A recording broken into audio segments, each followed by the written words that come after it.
శ్రాద్ధం. పితృకర్మలకు శ్రాద్ధం అనే పేరు ఎందుకు వచ్చింది?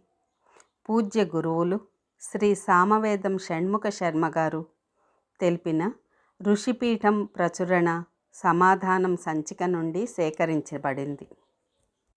పితృదేవతలనుద్దేశించి చేసే హోమం, పిండదానం, బ్రాహ్మణ భోజనం శ్రాద్ధం అని చెప్పబడుతోంది. హోమచ్చ పిండదానంచ తథా బ్రాహ్మణ భోజనం శ్రద్ధాశబ్దాభిధేయం స్యాత్ ఏకస్మిన్నౌపచారికం.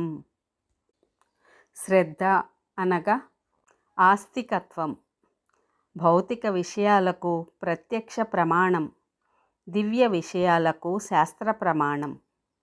సామాన్యులకు దివ్యత్వం ప్రత్యక్షం వలె అనుభవంలో కనబడదు కనుక శాస్త్ర ప్రమాణం అవసరం.